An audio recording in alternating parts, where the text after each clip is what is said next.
여호수아 22장 1절부터 9절까지입니다.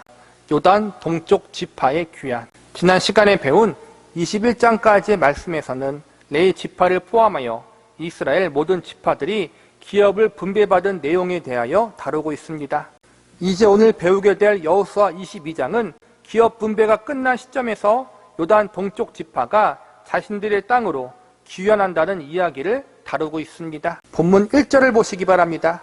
그때 여호수아가 르벤 사람과 갓 사람과 므낫세 반 지파를 불러서, 본문의 시작은 그때라는 말로 시작하는데, 그때라는 말은 바로 이스라엘 모든 지파에게 땅과 기업의 분배가 완료되고 동편 지파가 자신들의 땅으로 돌아갈 수 있게 된 시점을 말하고 있는 것입니다. 물론 아직 정복하지 못한 땅, 개척하지 못한 땅이 있었지만 그것은 앞으로 각 지파들이 차차 해결해야 할 문제였기에 요단 동쪽에 자신들의 기업이 있던 동편 지파들은 자기 땅으로 돌아갈 수 있게 된 것입니다.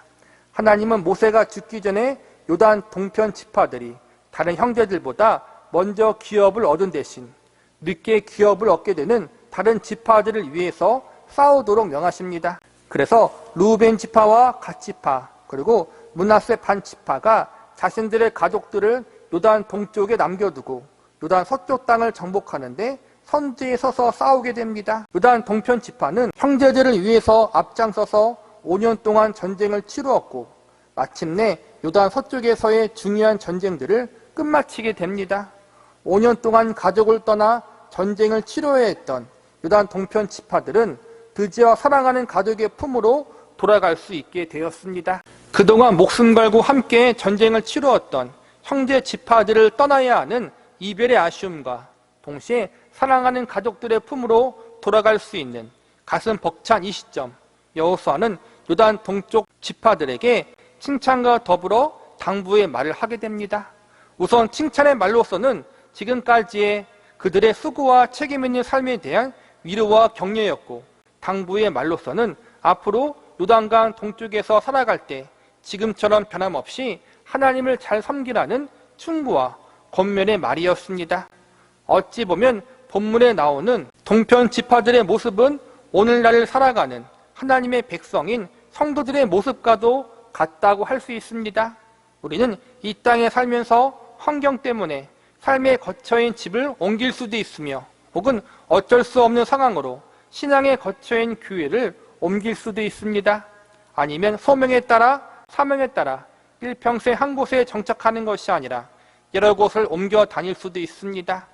이렇게 시때때로 변하는 우리 삶의 환경과 모습 가운데 우리는 언제나 하나님을 섬기는 동일한 신앙, 하나님 앞에 변질되지 않는 믿음을 가지고 살아가기가 사실상 쉽지만은 않을 것입니다. 그렇기 때문에 오늘날 요단강 동편 지파들에게 던지는 여호수아의 칭찬과 당부의 말은 우리들의 삶의 기준이 될 수 있는 매우 중요한 교훈적 메시지가 될 수 있습니다. 우리는 오늘 동편 지파들에 대한 여호수아의 칭찬과 당부의 말씀을 통해 오늘날 하나님의 백성이 성도들에게 주는 교훈이 무엇인지, 오늘날 성도들의 삶에 적용할 수 있는 것이 무엇인지 살펴보는 시간을 가져보도록 하겠습니다. 첫 번째, 동편 지파들에 대한 여호수아의 칭찬에 대해서 살펴보겠습니다.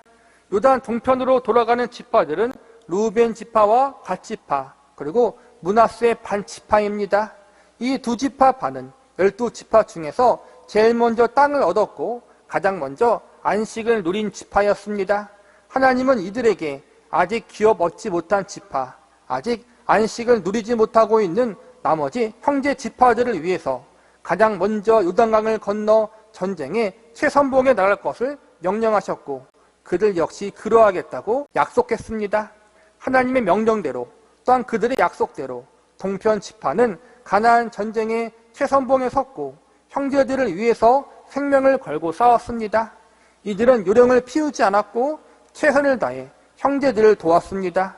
그래서 여호수아를 비롯해 나머지 지파들은 자신들을 위해서 함께 싸워준 동편 지파들을 향해 고마운 마음을 전하게 됩니다. 본문 2절과 3절 말씀을 보겠습니다.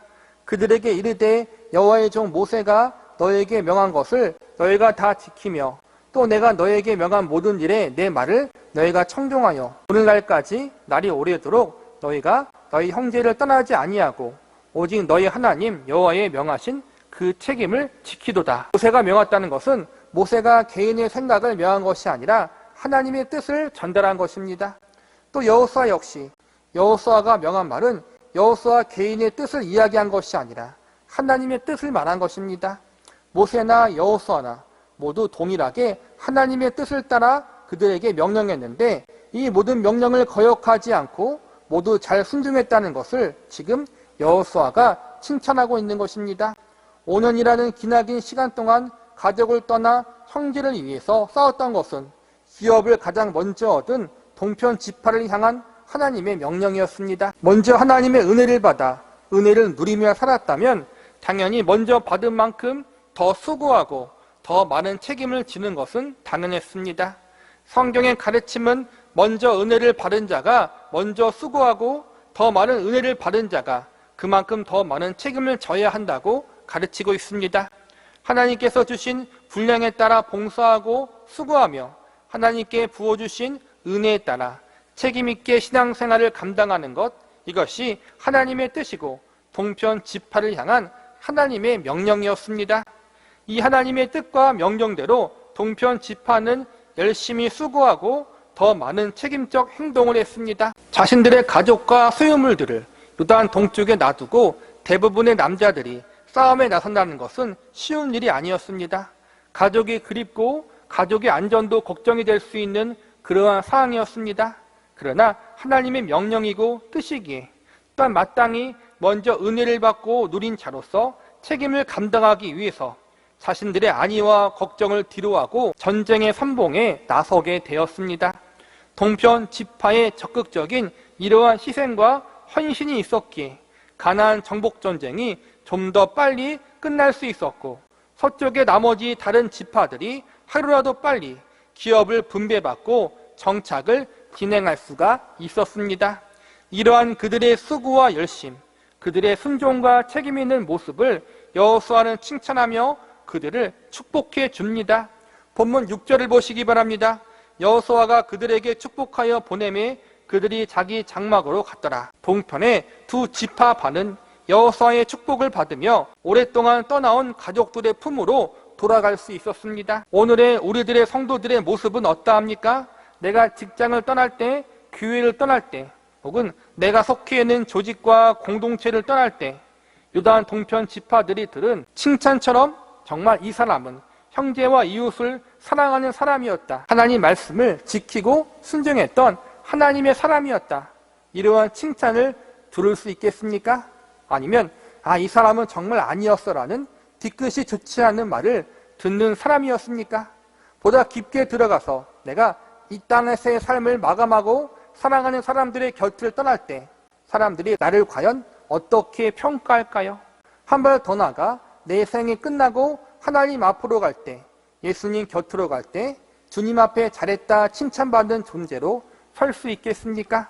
하나님 앞에, 그리고 하나님 백성들 앞에 우리는 요단 동편 지파들처럼 맡겨진 소명들, 마땅히 감당해야 할 책임들을 잘 감당함으로 칭찬받을 수 있는 저와 여러분이 되시기를 바랍니다. 두 번째, 동편 지파들에 대한 여호수아의 당부의 말씀에 대해서 살펴보겠습니다.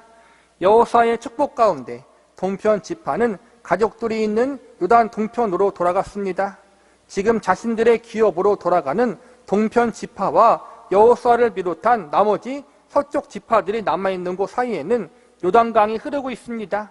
오늘날 강을 건너는 것은 별로 어렵지 않지만 고대 사회에서 강을 건너는 일이 그리 쉽지만은 않았습니다.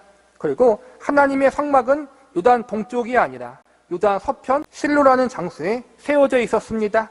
고대 이스라엘 사회는 성막 중심의 신앙생활을 유지하고 있었습니다. 중요한 절기나 신앙적 결단은 언제나 성막으로 가서 실행했습니다. 그런데 요단강이라는 지리적인 장애물이 동편 지파와 서쪽 지파의 교류를 방해할 수도 있었고 무엇보다 동편 지파가 하나님의 성막 중심의 신앙생활을 하는데 걸림돌이 될 수도 있었습니다. 이렇게 요단강을 두고 서로 다른 환경에 이스라엘 12지파가 살게 되었습니다. 사는 곳이 다르면 신앙도 달라질 수 있는 위험이 있습니다. 사는 곳이 다르면 하나님에 대한 생각도 달라질 수 있는 그러한 위기가 찾아올 수 있습니다. 그래서 여호수아는 아주 중요한 신앙의 조언을 동편 지파에게 전달했습니다. 본문 5절을 보시기 바랍니다.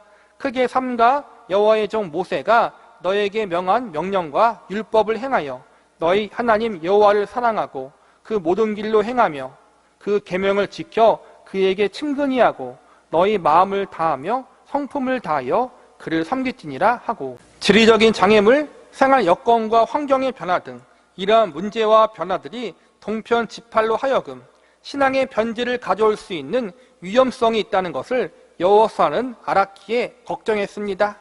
그래서 여호수아는 동편 지파를 향해 신앙의 변질을 조심하라고 권면합니다. 하나님을 떠날 수 있는 위험을 사전에 예방하기 위해 그들에게 당부의 말을 합니다. 지금까지 그들의 순종과 책임감 있는 신앙생활의 모습 그대로 자신들의 집으로 돌아가서도 변화된 환경에서도 끝까지 잘 유지하고 바른 신앙생활을 지키라고 당부합니다. 너희는 어떠한 상황과 환경 속에서도 마음을 다하여 성품을 다하여 하나님을 섬겨야 한다.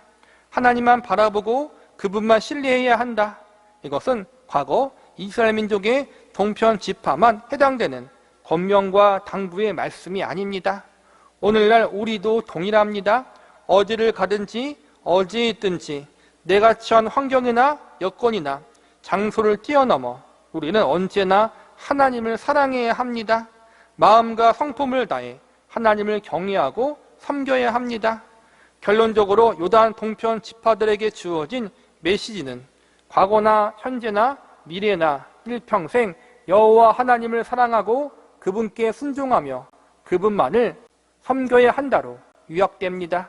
겉으로만 섬기는 것이 아니라 마음을 다해 여호와를 사랑하는 것이 가장 중요한 핵심이 되어야 합니다. 내 주위의 환경이 신앙생활을 하기에 불리한 여건이 될 때가 반드시 옵니다. 오늘 요단 동쪽 지파는 하나님의 장막과 멀리 떨어지는 생활을 할 수밖에 없습니다. 그러나 생활은 과거보다 풍족하게 살아갈 수 있었습니다. 동편 지파가 분배받은 땅은 기름진 땅이었습니다. 땅이 좋고 풀이 좋고 물이 좋으니 육적으로는 부족함 없이 살아갈 수 있게 될 것입니다. 이 풍족한 생활 가운데 참된 신앙을 잃어버릴 수 있는 위험의 소지가 충분히 있었습니다. 먹고 사는 데 지장이 없고 신앙생활도 위령껏 해도 아무도 터치하지 않은 그러한 상황 속에서 우리는 더욱더 신앙의 나태함과 변질을 조심해야 합니다. 또한 동편 지파가 요단강이라는 장애물 때문에 신앙생활에 어려움이 있었듯이 우리 인생 가운데도 여러 장애물들이 우리의 신앙생활을 방해할 때가 반드시 있습니다. 요단강 같은 장애물만 위험한 것이 아니라 우리 생활을 윤택해 주는 것들도 장애물이 될 수 있습니다. 세상의 환경에 따라 여건에 따라 형식적인 신앙생활, 변질된 믿음 생활을 할 수 있기에 여호수아는 조심하고 또 조심하라고 당부합니다. 이 여호수아의 당부의 말은 오늘날 저와 여러분을 향한 당부의 메시지일 수 있습니다. 너희의 마음을 다하여 성품을 다하며 하나님을 섬기고 사랑하라. 이 말씀이 오늘날 저와 여러분을 향한 하나님의 말씀임을 믿으시기 바랍니다.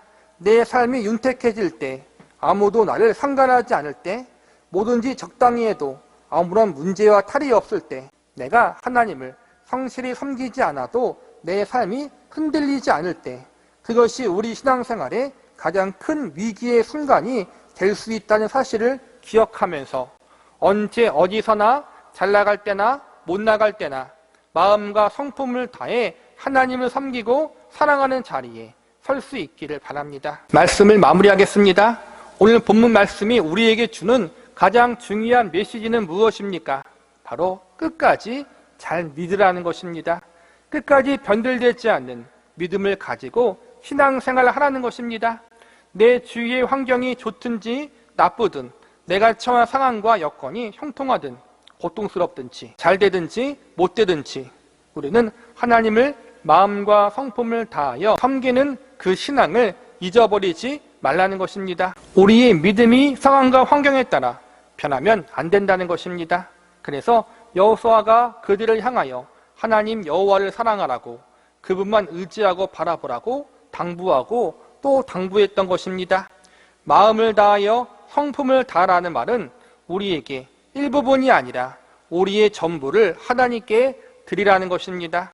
마음의 일부, 삶의 일부가 아니라 우리의 마음과 삶의 전부를 하나님이 원하신다는 것입니다. 하나님은 우리의 재산이나 물질을 원하지 않습니다. 솔직히 말하자면 우리의 헌신과 열심을 하나님이 가장 원하시는 것은 아닙니다. 하나님이 가장 원하시는 것은 저와 여러분 자신입니다. 헌신과 열심, 물질과 헌금은 우리 자신을 하나님께 드린다는 상징적인 표현일 뿐입니다. 중요한 것은 저와 여러분 자신입니다. 저와 여러분을 위해서 하나님이 그분의 독생자를 내어주셨습니다. 저와 여러분을 위하여 예수님이 생명을 버리셨습니다. 그만큼 하나님이 우리를 사랑하신다는 것입니다. 먼저 그분의 전부를 내어주신 하나님 앞에 우리 역시 우리의 전부를 내어드려야 합니다. 하나님이 그분의 전부를 내어주심으로 우리에게 새 생명을 선물로 주셨듯이 우리 역시 우리의 전부를 하나님 앞에 내어드릴 때 영원한 기쁨과 즐거움이 있을 것입니다. 세상에서 채우지 못한 참된 만족과 안식이 있을 것입니다. 하나님이 뭐가 부족해서 우리를 원하는 것은 아닙니다. 우리가 무엇을 한들 하나님께 유익이 되겠습니까? 오히려 우리 때문에 하나님의 일이 방해가 되고 하나님의 근심만 시켜드릴 때가 더 많이 있습니다. 성경에 보면 하나님이 하나님 백성들 때문에 근심했다는 말씀이 여러 번 나옵니다. 우리는 사실 하나님께 유익이 되는 존재이기보다는 근심만 시키는 존재일 때가 많습니다. 그럼에도 불구하고 하나님이 우리를 원하시는 것은 하나님을 위해서가 아니라 우리 자신을 위해서입니다. 우리가 하나님 앞에 드려질 때 우리는 참된 만족과 안식을 얻을 수 있기 때문입니다. 내가 하나님 안에서, 예수님 안에서 참된 평안을 얻는 모습을 기뻐하시기 때문입니다. 하나님을 사랑하고 그분만을 경외할 때 우리가 하나님을 닮아가고 그분 안에서 영화로운 존재로 세워질 수 있기 때문입니다. 너희 마음을 다하며 성품을 다하여 하나님을 사랑하고 섬기라. 이 말씀은 하나님을 위해서가 아니라 저와 여러분의 유익을 위해서, 저와 여러분이 하나님 안에서 영화로운 존재로 우뚝 서게 될 것을 기대하시는 하나님의 마음이 있음을 기억하시면서 내가 잘 나가던 때나 못 나가던 때나 내가 잘 되던 못 되던 내 환경이 형통할 때나 어려울 때나 행복할 때나 불행할 때나 모든 상황과 환경을 뛰어넘어 언제나 변하지 않은 믿음을 가지고 하나님을 끝까지 잘 섬기고 그 하나님을 진심으로 사랑할 수 있는 저와 여러분이 되시기를 간절히 바랍니다. 여호수아 22장 10절에서부터 20절까지입니다. 오해 해결을 위한 노력. 지난 시간에는 요단 동쪽 지파의 귀환이라는 제목으로 말씀을 공부했습니다. 5년이라는 시간 동안 요단 동쪽 지파는 서쪽 지파들을 도와 가나안 땅 정복을 위한 전쟁을 함께 했습니다. 그리고 가나안 땅 정복 전쟁이 마무리되고 서쪽 지파들이 기업을 분배받자 요단 동쪽 지파는 마침내 자신들의 기업으로 돌아갈 수 있게 되었다는 것이 지난 시간 여호수아 22장 전반부에서 배운 내용들입니다. 오늘 본문에서는 동쪽 지파들이 자신들의 기업으로 귀환하는 도중에 요단강 언덕에 큰 제단을 쌓은 이야기가 나옵니다.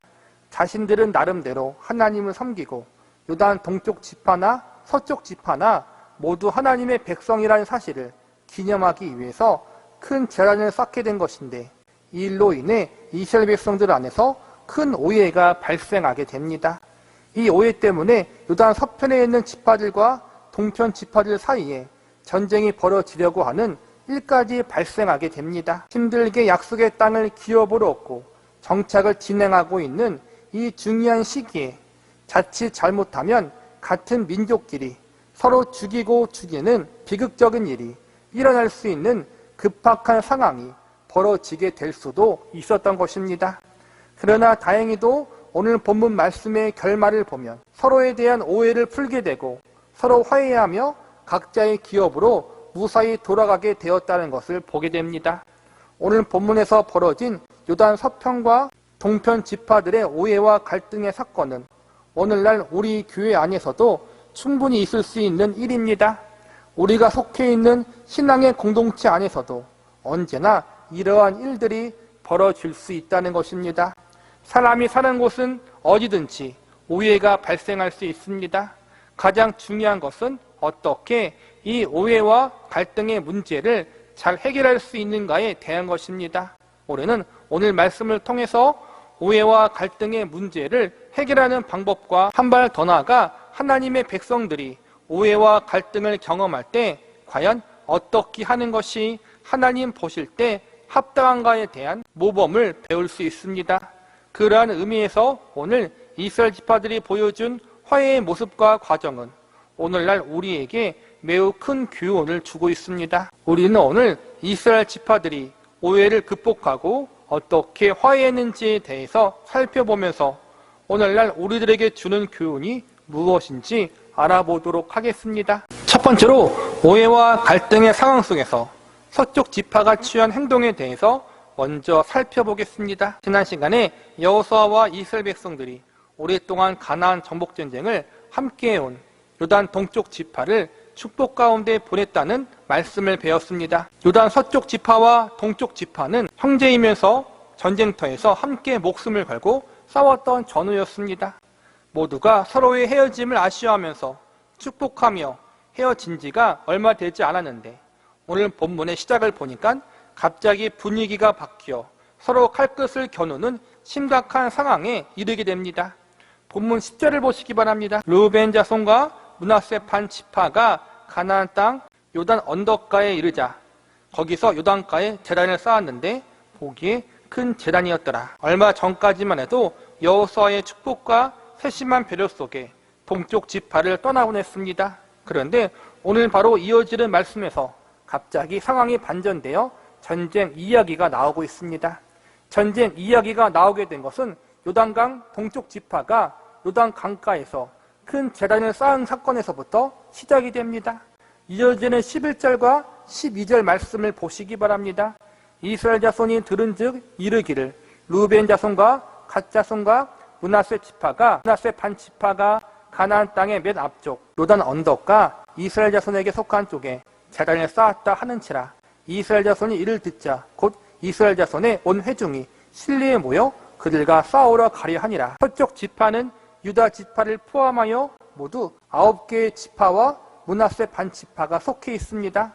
동쪽 지파는 르우벤과 갓 지파 그리고 므낫세 나머지 반 지파가 속해 있는 곳입니다.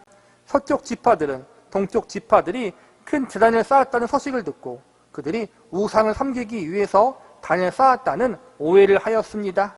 그러자 즉각적으로 이 일을 바로잡기 위해서 유다 지파를 포함하여 9개 반 지파에 속한 모든 백성들이 실로로 모였습니다.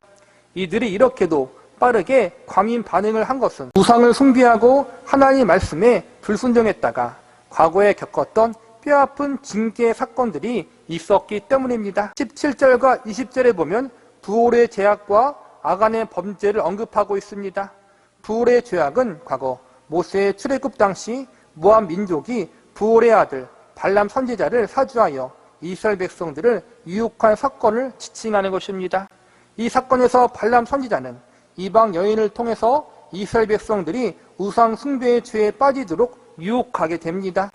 이 죄로 말미암아 많은 이스라엘 백성들이 하나님의 징계로 죽임을 당하게 됩니다.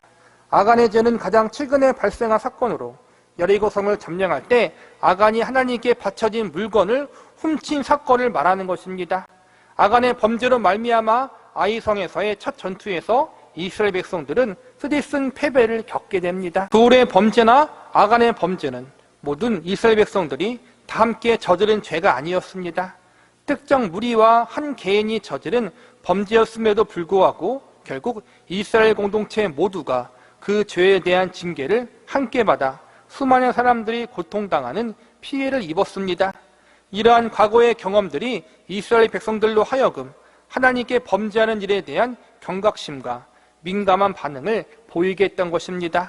아마 부올의 죄악과 아간의 범죄가 비록 일부 사람들의 범죄였지만 이스라엘 전체에 징계가 임했던 것처럼 요단 동쪽 지파가 쌓은 재단 때문에 이스라엘 전체에 큰 심판이 임할 수 있다고 생각했던 것 같습니다. 하나님 앞에서의 범죄는 자기만 징계받고 끝나는 것이 아니라 주변 사람들에게도 악한 영향을 미치고 더 나아가 민족 전체에 커다란 피해를 입힌다는 사실을 경험적으로 알고 있었던 것입니다. 그래서 요단 동쪽 지파가 강가에 쌓은 재단에 대한 문제를 알아보기 위해서 모든 이스라엘 지파의 사람들이 하나님의 성막이 있는 실로로 모입니다.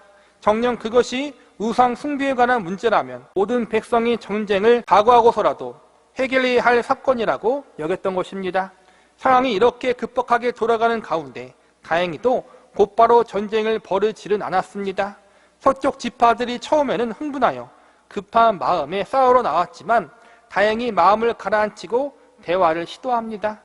침착한 행동을 취합니다. 본문 13절과 14절을 보시기 바랍니다. 이스라엘 자손이 제사장 엘르아살의 아들 비느하스를 길앗 땅으로 보내어 루벤 자손과 갓 자손과 므낫세 반 지파를 보게 하되 이스라엘 각 지파에서 한 지도자씩 10 지도자들을 그와 함께하게 하니 그들은 각기 그들의 조상들의 가문의 수령으로서 이스라엘 중에서 천부장들이라. 대제사장 비느하스와 이스라엘 천부장들을 중개 삼아 동쪽 지파와 대화를 시도하게 됩니다. 대화의 내용은 우상 숭배의 범죄에 빠지지 말고 하나님 말씀을 거역하는 죄악을 저지르지 말라는 것입니다.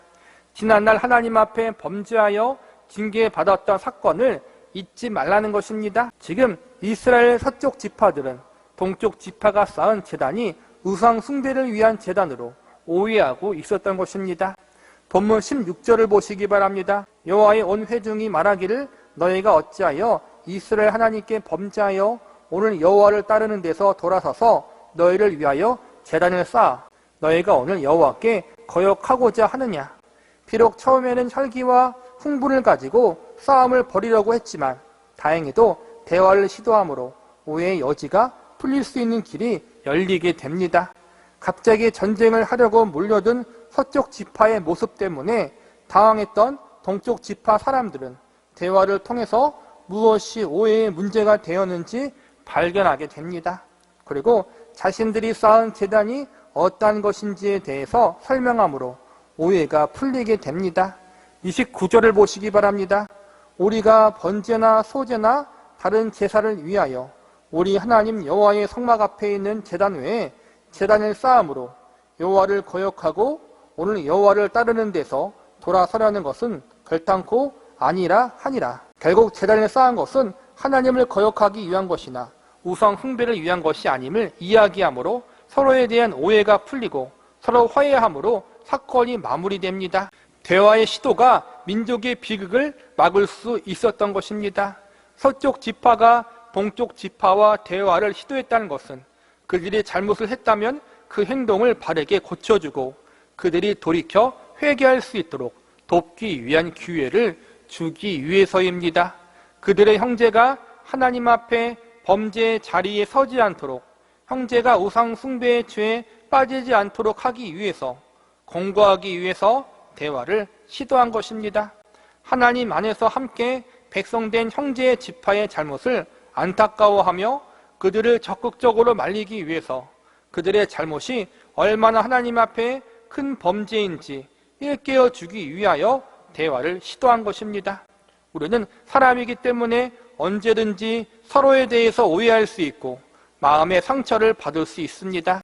하나님 백성들도 예외가 아닙니다. 교회 안에서 얼마나 많은 오해와 갈등 때문에 참으로 많은 성도들이 상처를 입고 심지어는 교회를 떠나가는 일들도 적지 않게 벌어지지 않습니까?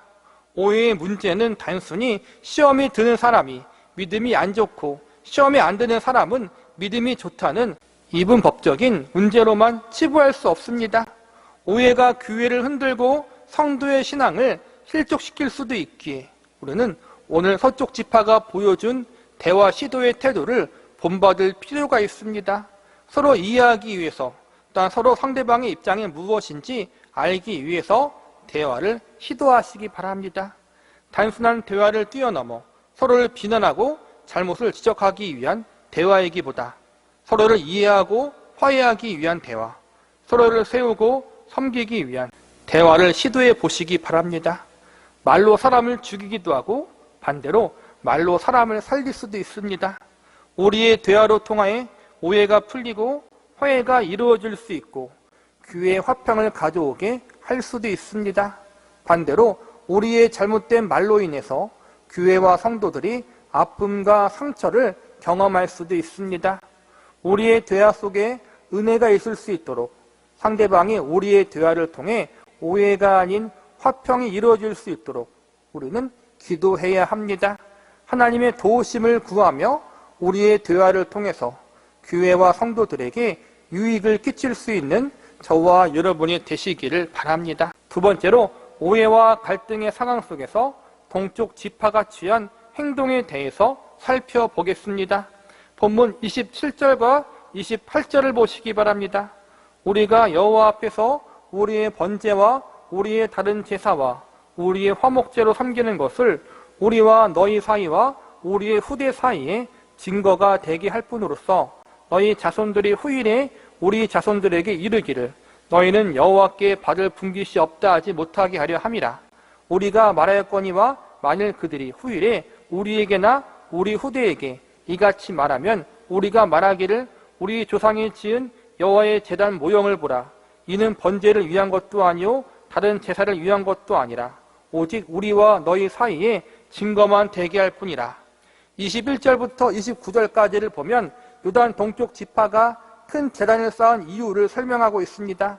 내용을 요약하자면 서쪽 지파와 동쪽 지파가 원래부터 하나된 민족이고 모두 하나님의 백성이라는 사실을 기억해야 하기 위해서였습니다. 요단 동쪽 지파는 지리적으로 하나님의 성막이 있는 실로와 멀리 떨어져 있습니다. 또한 요단강이 중간에 흐르고 있어 요단 동쪽 지파가 고립될 수도 있는 위치에 있었습니다. 이러한 이유로 인하여 나중에 세월이 흘러서 요단 서쪽 지파들이 동쪽 지파들을 외면하는 일이 벌어질까봐 자신들이 하나님의 백성이 아니라고 주장할까봐 걱정되어 제단을 쌓게 되었다고 이야기합니다. 그런데 이 제단을 보고 동쪽 지파 사람들이 우상 숭배를 위한 제단인 줄 알고 오해를 하고 말았던 것입니다. 서쪽 지파 사람들이 오해를 풀기 위해 대화를 시도한 점이 칭찬할 만한 점이라면 동쪽 지파는 자신들의 상황과 오해가 되었던 부분을 진심으로 해명했다는 점이 본받을 만한 행동입니다. 5년 동안 생명 걸고 함께 전쟁터에서 싸웠던 전우를 믿지 못하는 것인가? 함께 형제인 우리들을 신뢰하지 못하는 것인가? 이렇게 동쪽 지파 사람들은 실망하고 서운해할 수도 있었던 부분이었습니다. 다짜고짜 칼을 내밀고 자신들과 싸움하려고 했던 서쪽 지파 사람들이 괘씸할 수도 있습니다.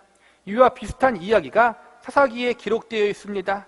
사사기 20장에 보면 이스라엘 11지파와 베냐민 지파가 전쟁을 하게 됩니다. 이유는 성적으로 타락하고 범죄한 몇몇 베냐민 지파에 속한 사람들이 있었는데 이들을 징계하기 위해서 11지파가 칼을 들고 몰려온 것 때문입니다. 11지파가 무기를 들고 강압적으로 자신들을 위협하니 베냐민 지파 입장에서 감정이 매우 상하게 됩니다. 서로 대화로 잘 풀고 율법에 기록된 절차대로 재판을 했으면 문제가 없었는데 서로 감정적으로 반응하다가 형제끼리 서로 죽이고 죽이는 끔찍한 일이 벌어지게 됩니다. 다행히 오늘 본문에서는 이러한 일이 벌어지지 않습니다. 처음에는 서로 감정적으로 반응할 수도 있었던 상황이었지만 대화를 시도하고 또한 자신들의 상황과 문제된 부분들을 충분히 해명함으로 오해가 풀리게 되었기 때문입니다. 대화를 시도한 것도 잘한 것이고 적극적으로 해명한 것도 잘한 일입니다. 너 나 못 믿어? 기분 나쁘다. 이렇게 나오면 그때부터 더 큰 오해와 갈등이 생길 수 있습니다. 갈등과 오해의 상황을 해결할 수 없다는 것입니다. 우리는 이러한 점을 조심해야 합니다. 특별히 오늘 본문에서 동쪽 지파가 잘한 점은 진심으로 자신들의 상황을 해명했다는 것입니다. 본문 25절을 보시기 바랍니다. 너희 르우벤 자손 갓 자손아 여호와께서 우리와 너희 사이에 요단으로 경계를 삼으셨나니 너희는 여호와께 받을 분깃이 없느니라 하여 너희의 자손이 우리 자손에게 여호와 경외하기를 그치게 할까 하여 이 말은 서쪽 지파들이 자신들을 버릴까봐 두려웠다는 것을 솔직히 이야기하는 것입니다. 사실 가나안 땅은 요단 서쪽에서부터 시작됩니다. 그러니까 요단 동쪽은 엄밀히 말하면 가나안 땅이 아니었습니다. 서쪽 지파들은 약속의 땅 가나안의 기업을 얻었기 때문에 자신들은 약속의 자손 하나님의 백성이라고 이야기할 수 있지만 가나안 땅 밖 요단 동쪽의 기업을 얻은 루벤과 갓지파, 므낫세 반지파는 하나님의 백성이 아니라고 나중에 외면당할 수도 있었기에 그것이 두려웠던 것입니다. 자신들의 걱정과 두려움을 그들은 숨기지 않고 솔직히 밝혔습니다. 꾸밈없이 진심으로 자신들의 마음을 전한 것입니다. 이러한 결과 어떻게 됩니까? 33절을 보시기 바랍니다. 그 일이 이스라엘 자손을 즐겁게 한지라 이스라엘 자손이 하나님을 찬송하고 루벤 자손과 갓 자손이 거주하는 땅에 가서 싸워 그것을 멸하자는 말을 다시는 하지 아니하였더라. 한마디로 오해를 풀고 화해를 하고 서로 화평케 되었다는 것입니다. 오해를 풀기 위하여 대화를 시도하고 또한 자신의 상황을 진심으로 해명했던 이스라엘 백성들의 모습 속에서 우리는 신앙의 공동체 속에 경험하는 오해와 갈등을 잘 해결할 수 있는 모범을 배울 수 있어야 합니다. 말씀을 마무리하겠습니다. 사실 오늘 오해를 잘 풀기 위해서 갈등을 해결하기 위해서 대화를 시도하고 진심으로 해명하라. 이러한 반복론적인 부분을 배우는 것이 오늘 말씀의 가장 중요한 가르침은 아닙니다. 대화하고 해명하라는 방법은 매우 중요합니다. 그러나 사실 이러한 해결 방안은 믿지 않는 세상 사람들도 알고 있는 사실들입니다. 우리는 단순히 반복론적인 부분이 전부가 아니라는 사실을 알고 있어야 합니다. 우리는 살면서 대화를 해보고 해명을 해도 여전히 오해와 갈등이 잘 풀리지 않는 현실을 경험하고 있습니다. 진심 어린 대화와 해명으로 모든 문제가 해결되었으면 세상이 이렇게 고통스럽지 않을 것입니다. 적극적인 대화가 때로는 또 다른 오해를 낳기도 하고 진심 어린 해명이 더 깊은 오해를 불러일으키기도 합니다. 그래서 우리 믿는 성도들은 하나님의 도우심을 날마다 구하는 사람들이 되어야 합니다. 우리는 연약하기 때문에 우리의 진심과 양심이 아무리 올바르더라도 충분히 실수할 수 있고 오해할 수도 있습니다. 그래서 가장 중요한 것은 이러할 때 과연 우리가 어떠한 자세와 태도를 취해야 하는가입니다. 우리는 또한 우리는 늘 내 신앙, 내 옳음을 증명하고 싶어 합니다. 조그만 오해를 당하면, 조그만 억울한 일, 불합리한 일을 당하면 내 정당함을 증명하려고 난리를 칠 때가 있습니다. 어떤 사람들은 자기의 억울함을 호소하며 온통 교회를 어지럽게 하는 경우도 있습니다. 또 어떤 사람은 자신의 결백을 증명해 보인다고 하면서 야단 법석을 떨거나 자신의 파당을 만들어 대항합니다. 어떤 사람은 뉴스나 신문들, 매스컴에 자신의 옳음과 상대방의 잘못됨을 알리기도 합니다. 또 어떤 사람은 법정으로 가기도 합니다. 우리는 이러한 경우에 어떻게 해야 하겠습니까? 이러한 오해와 상황이 생길 때 우리는 오늘 본문에 나오는 이스라엘 지파의 모습을 본받을 필요가 있습니다. 일단 요단 동쪽 지파는 대화로서 오해의 문제를 해결하려고 했고 불편함을 감수하고서라도 자신들의 기업을 나누어 주려고 했습니다. 일단 요단 서쪽 지파는 대화로서 오해의 문제를 해결하려고 했고 불편함을 감수하고서라도 자신들의 기업을 나누어 주려고 했습니다.